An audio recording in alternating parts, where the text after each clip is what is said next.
ഇന്ത്യയിൽ ഏറ്റവും വിചിത്രമായ മോഷണങ്ങൾ നടക്കുന്ന ഒരു സ്ഥലമാണ് ബീഹാർ. അടുത്തിടെയാണ് ഒരു കൂറ്റൻ മൊബൈൽ ടവർ അവിടെ നിന്നും അപ്രത്യക്ഷമായത്. ബക്സർ ജില്ലയിലെ ജനവാസ മേഖലയുടെ നടുവിൽ സ്ഥാപിച്ചിരുന്ന 132 അടി ഉയരമുള്ള ടെലികോം ടവർ ആരുടെയും ശ്രദ്ധയിൽപ്പെടാതെ കള്ളന്മാർ അവിടെ നിന്നും കടത്തിക്കൊണ്ടുപോയി. ഈ ടവറിന് പുറമെ അവിടെ സ്ഥാപിച്ചിരുന്ന 15 kVA ജനറേറ്ററും മറ്റ് വിലപിടിപ്പുള്ള സാങ്കേതിക ഉപകരണങ്ങളും കൂടെ ഈ കള്ളന്മാർ കൊണ്ടുപോയി. ഇത്തരം സംഭവങ്ങൾ ബീഹാറിൽ ആദ്യമായിട്ടല്ല. മുൻപും സമാനമായ രീതിയിൽ രാജ്യത്തെ ഞെട്ടിച്ച മോഷണങ്ങൾ ബീഹാറിൽ നടന്നിട്ടുണ്ട്. 2022 60 അടി നീളവും 500 ടൺ ഭാരവുമുള്ള ഇരുമ്പ് പാലം ഗ്യാസ് കട്ടറുകൾ ഉപയോഗിച്ച് മുറിച്ച് ലോറികളിലാക്കി കടത്തിക്കൊണ്ടുപോയി. അതിന്റെ അന്വേഷണം ഇതുവരെ എങ്ങും എത്തിയിട്ടുമില്ല. 2023 ഫെബ്രുവരിയിൽ സമസ്തിപൂർ ജില്ലയിൽ 4 കിലോമീറ്ററോളം നീളമുള്ള റെയിൽവേ ട്രാക്കും അജ്ഞാതർ മോഷ്ടിച്ചിരുന്നു. എന്നാൽ ഇപ്പോൾ നമ്മുടെ കേരളത്തിലും ഇതേ റേഞ്ചിലുള്ള കള്ളന്മാർ എത്തിയിരിക്കുന്നു എന്നാണ് മനസ്സിലാക്കേണ്ടത്. അതീവ സുരക്ഷാ മേഖലയായി കണക്കാക്കുന്ന വില്ലിംഗ്ടൺ ഐലൻഡിലെ റെയിൽവേ ട്രാക്കിന്റെ 1/2 കിലോമീറ്ററോളം ഭാഗം കാണാനില്ല എന്നാണ് റിപ്പോർട്ടുകൾ. ഈ ഭാഗം മുറിച്ചു കടത്തിയെന്നാണ് സംശയം. വല്ലാർപാടം നിലവിൽ വന്നതോടെ ഉപയോഗിക്കാതിരുന്ന ട്രാക്കിന്റെ ഭാഗങ്ങളാണ് നഷ്ടമായിരിക്കുന്നത്. നിലവിൽ ട്രെയിൻ സർവീസുകളില്ലാത്ത പാതയിലെ ഏതാണ്ട് 1/2 കിലോമീറ്ററോളം വരുന്ന റെയിൽവേ ട്രാക്കാണ്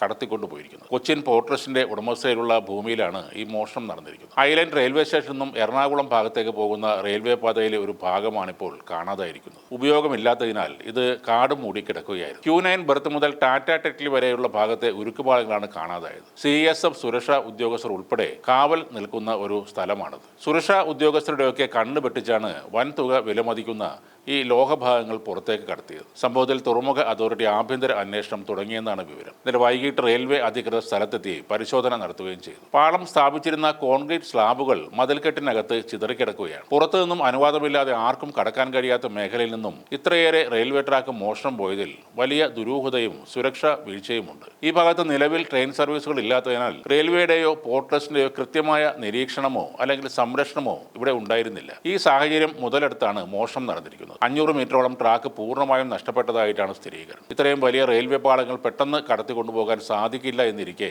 ഇതിന് പിന്നിൽ വലിയ ആസൂത്രണം നടന്നിട്ടുണ്ടാകാം എന്നാണ് പ്രാഥമിക നിഗമനം. മുൻപ് ഈ ഭാഗത്ത് റെയിൽവേ ഗർഡറുകൾ അഴിച്ചുമാറ്റി അറ്റകുറ്റപ്പണികൾ നടത്താൻ ശ്രമങ്ങൾ നടന്നിരുന്നു. ഈ പണികളുടെ മറവിൽ പാളങ്ങൾ കടത്തിക്കൊണ്ടുപോയതാണോ എന്ന് റെയിൽവേ സംശയിക്കുന്നുമുണ്ട്. നിലവിൽ സംഭവവുമായി ബന്ധപ്പെട്ട് പോലീസിൽ ഔദ്യോഗികമായി പരാതി നൽകിയിട്ടില്ല. CISF, റെയിൽവേ പ്രൊട്ടക്ഷൻ ഫോഴ്സ് എന്നിവരുടെ കനത്ത സുരക്ഷാ വലയത്തിലുള്ള കൊച്ചിൻ പോർട്ട് പരിധിയിൽ നിന്നും ഇത്രയും ഭാരമേറിയ റെയിൽവേ പാളം എങ്ങനെ ആരും അറിയാതെ കടത്തിക്കൊണ്ടുപോയി എന്നത് അധികൃതരെ വല്ലാതെ കുഴക്കുകയാണ്.